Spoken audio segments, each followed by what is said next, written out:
Dan pemirsa, itulah terkait dengan kontroversi kasus ini. Dan untuk membahasnya seperti apa sih perkembangan kasus ini, tentunya kita akan membahasnya dengan kuasa hukum Ibu Rosita dan Eri, Damian Rejaan, dan juga Ketua Komisi Yudisial periode 2016 hingga 2018, Aidul Fitri Siada. Kita sapa dulu para narasumber yang sudah hadir kesempatan Selamat Pagi Indonesia kali ini. Mas Damian, selamat pagi. Selamat pagi, Mbak. Terima kasih waktunya, dan sama-sama juga Prof. Aidul yang sudah bergabung bersama kami. Tentu ini kita akan lebih jauh ya mengenai perdata dan juga kasus kepailitan ini ya, Prof ya. Oke, pertama-tama saya ingin ke Mas Damian selaku dengan kuasa hukum Ibu Rosita dan juga Eri. Ya, di sini seperti apa sih kronologinya? Kemudian apa yang menjadi dasar pihak termohon menilai bahwa gugatan yang diajukan ini tidak memenuhi unsur kepailitan? Ya, jadi saya jelaskan awal kronologis dulu ya. Jadi ibu dan anak ini adalah ahli waris, namanya Pak Eka, ahli waris dari Pak Eka. Pak Eka sendiri adalah anak tunggal dari yang namanya Pak Syarnobi Said. Nah, pasca meninggalnya Pak Eka tahun 2022 kemarin, ya, ibu dan anak ini selaku ahli waris terkejut ketika disodorkan oleh saudara-saudaranya sendiri Akta 78, ya.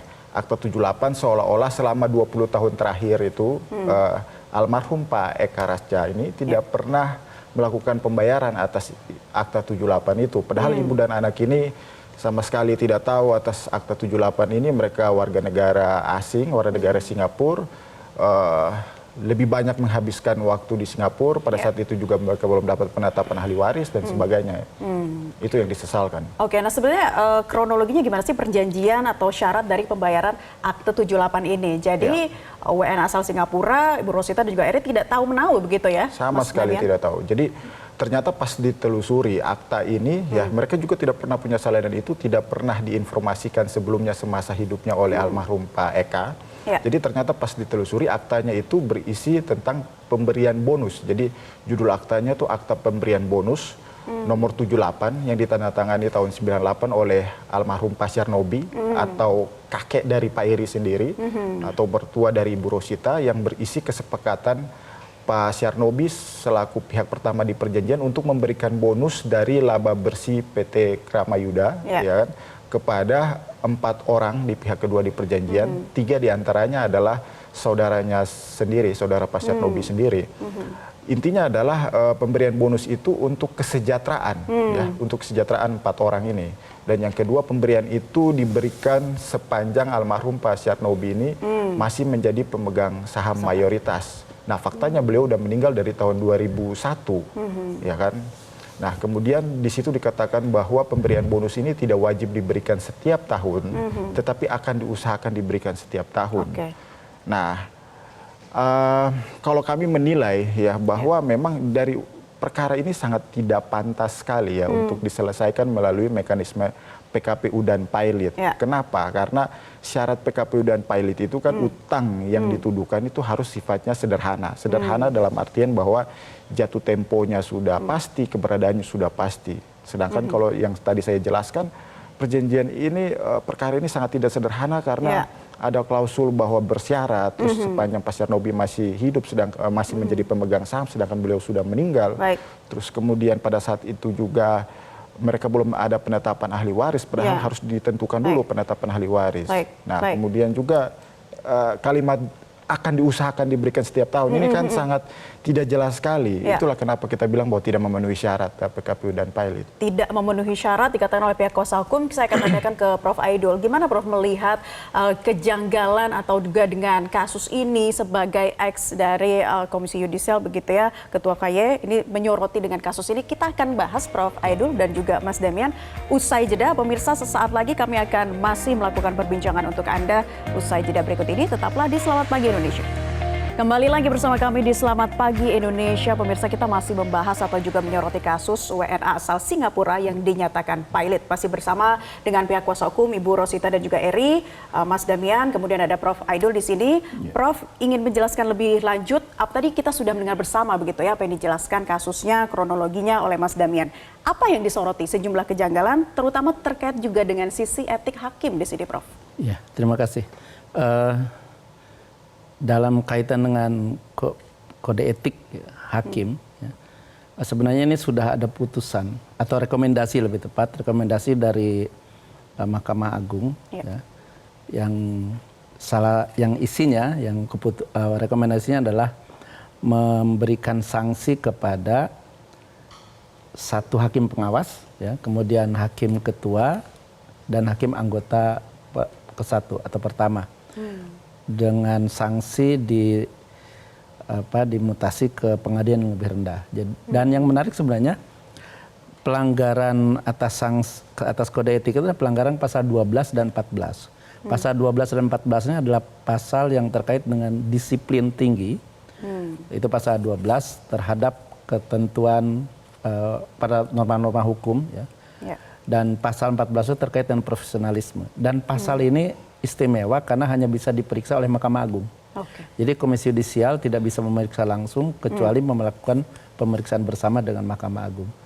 Dan Mahkamah Agung ternyata cepat sekali, ya. Ini pada tanggal 16 Agustus sudah ada keputusannya, ada rekomendasinya. Sementara putusannya tanggal 31 Mei, jadi relatif cepat. Ya.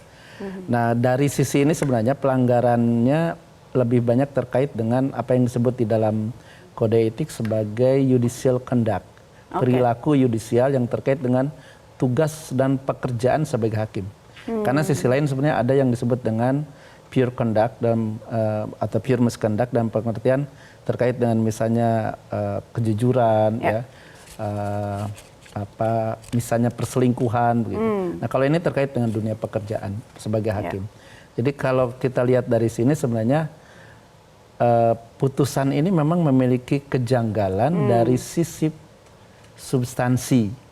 Nah, kewenangan itu sudah ada pada Mahkamah Agung dan sudah diperiksa. Jadi kalau saya melihat ini artinya hakim yang menangani itu, terutama hakim ketua dan hakim anggota yang pertama, itu dia melakukan pelanggaran terhadap dua prinsip kode etik yang sangat fundamental, yaitu soal disiplin tinggi dan profesionalisme. Baik, itu yang tengah menjadi sorotan, ya, disiplin tinggi dan juga profesionalisme.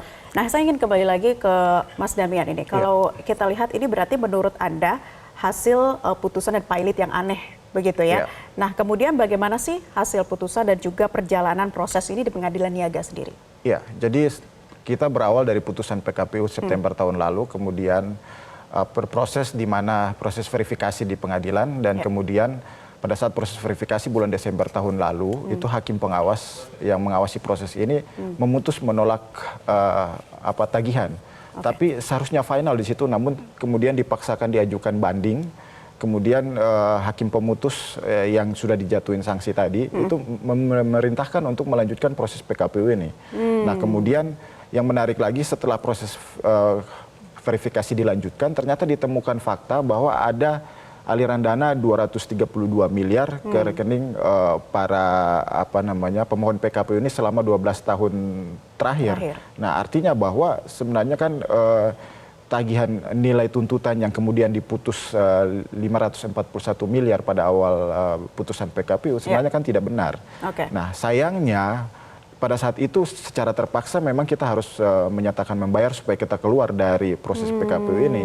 Namun kemudian bukannya kita dicabut PKPU-nya karena kita ada kemampuan membayar, tetapi itu diabaikan sama sekali. Padahal hakim pengawas setelah adanya 232 miliar itu hakim pengawas kemudian memutuskan bahwa nilai tagihan 132 miliar. Di titik itu seharusnya final 132 miliar itu. Dan kita berpikir bahwa kita harus keluar dari proses ini supaya kehidupan terus berjalan. Ya akhirnya kita menyatakan bersedia untuk membayar 132 miliar itu dan kita meminta untuk dicabut, tapi ternyata bukannya dicabut PKPU-nya, maka kita dinyatakan pilot. Ini yang kita sesalkan. Prof, tadi kan kita sudah sama-sama dengar ya bahwa ada kesediaan sebetulnya untuk membayar sejumlah uang 132 miliar, tetapi malah dilanjut begitu ya. Nah, ini bagaimana sih melihatnya kalau sebagai mantan ketua KY begitu ya, dalam pengalaman selaku hal ini sebagai pengawasan hakim tentunya lagi-lagi yang kita soroti terkait dengan hal itu, Prof. Ya, kembali lagi karena pasal yang dilanggar ada 12 dan 13. Nampaknya ini aspek profesionalisme. Artinya kapasitas hakim. Ya. Kapasitas hakim dalam memutus itu rendah atau tidak cukup itu, atau bisa ada aspek lain. Ya, misalnya hakim sengaja melakukan pelanggaran begitu ya. Tapi intinya sebenarnya kalau kita lihat dari kasus ini ada persoalan besar di dalam proses dan substansi putusan. Meskipun sebenarnya substansi putusan ya dalam hal terkait pertimbangan dan amar putusan itu tidak bisa diperiksa ya, tetapi ada kejanggalan yang terkait dengan profesionalisme. Nah, ini menunjukkan bahwa hakim memang punya masalah dalam persoalan kapasitas ya.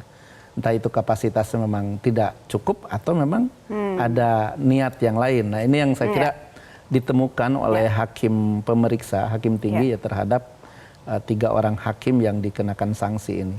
Ya, jangan sampai tentunya tanda kutip niat lain itu ya, mungkin kita ya itu tidak seperti berharap, menjadi presiden buruk ya bagi hukum di Indonesia. Betul, kita tidak menginginkan hal ini kembali terjadi begitu yang menimpa hakim. Terkait dengan pengawasan hakim memang harus benar-benar dimaksimalkan begitu ya di kemudian hari. Nah, kita masih akan membahasnya kembali Prof dan juga Mas Damian dan juga pemirsa, kami akan soroti lagi terkait dengan kasus ini usai jeda. Tetap bersama kami di Selamat Pagi Indonesia.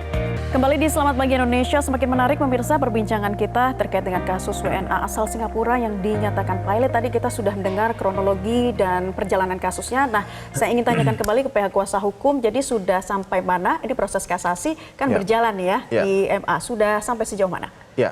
Perlu saya jelaskan dulu sebelumnya bahwa memang putusan pilot ini ada kontroversi karena ada dissenting opinion dari hakim anggota 2 yang menyatakan bahwa tidak pantas ibu dan anak ini dipilotkan karena tidak ada yang namanya PKPU ahli waris, terus kemudian kita sudah bersedia mampu membayar 132 miliar sehingga seharusnya itu dicabut penetapan hakim final yang menetapkan penetapan hakim pengawas yang menetapkan 132 miliar itu final seharusnya. Nah, itu poin dissentingnya. Nah, kemudian kita sudah menyatakan kasasi ke Mahkamah Agung sekitar bulan Juni kemarin. Kita berharap proses kasasi ini dapat berjalan, dapat dikabulkan proses kasasi kita karena putusan ini benar-benar sangat tidak layak sekali ya. Di satu sisi juga kita sudah melaporkan 2 hakim yang memutus kita pilot ini, hakim ketua majelis dan anggota 1. Dan seperti dikatakan Prof tadi bahwa memang ada rekomendasi untuk dijatuhkan sanksi mutasi ke pengadilan yang lebih rendah. Kita berharap segera Mahkamah Agung mengeksekusi rekomendasi tersebut karena proses kasasi ini kan tidak menunda pilot ini dan proses pilot ini ada yang namanya proses renvoy yang yang mengadili nanti adalah 2 hakim pemutus ini sehingga mereka harus segera diganti, jangan sampai rekomendasi ini semacam cuma pepesan kosong aja sehingga tidak ada nilainya. Ini harus segera dieksekusi menurut kami. Kita lihat nanti harus segera dieksekusi. Kalau dari Prof Aidul seperti apa melihatnya, apa yang harus dicermati dari pihak kuasa hukum terkait dengan proses kasasi ini dan ganjaran bagi para hakim ini seharusnya memang seperti apa, harus ditindak tegas? Iya, rekomendasi sudah disampaikan dan saya meyakini sebenarnya ini sudah akan ditindaklanjuti oleh Mahkamah Agung untuk segera dimutasi ke pengadilan yang lebih rendah. Tetapi yang kita khawatirkan proses kasasi ini kan sudah melewati waktu dan kita berharap sebenarnya Mahkamah Agung mempertimbangkan rekomendasi ini. Ya, karena rekomendasi ini kan terkait dengan pasal 12 dan 14 yang mau tidak mau hubungannya terkait dengan profesionalisme hakim. Nah, kita mengharapkan bahwa kasasi ini diterima begitu dalam artian mulai diproses gitu ya dan diputuskan seadil-adilnya karena bagaimanapun saya melihat ini menyangkut masa depan iklim bisnis di Indonesia ya. Kalau misalnya ini diputus dan memutus orang asing yang sebenarnya tidak punya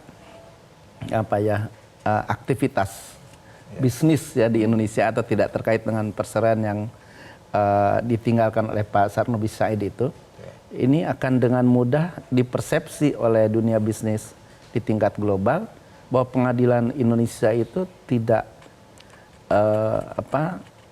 tidak isi doing bisnis lah begitu ya, tidak familiar terhadap iklim investasi di Indonesia karena seolah-olah warga negara asing dengan mudah gitu dipilotkan di Indonesia. Jadi ini dampaknya saya kira harus diperhitungkan oleh Mahkamah Agung. Saya sendiri meyakini Mahkamah Agung akan akan memutus dengan seadil-adilnya. Ya. Kita harapkan bersama semoga ini bisa diputus dengan seadil-adilnya. Itu lagi ya, jangan sampai ada catatan lagi di hukum di Indonesia ya bagi pengadilan kita. Kita akan tunggu prosesnya, tinggal menunggu waktu saja ini. Terima kasih Prof. Aidul Fitri Syada sudah bergabung bersama kami dan juga pihak kuasa hukum. Mas Damian Renjaan sudah memberikan informasi secara lebih komprehensif di kesempatan Selamat Pagi Indonesia. Jelajahi cara baru mendapatkan informasi. Download Metro TV Extend sekarang.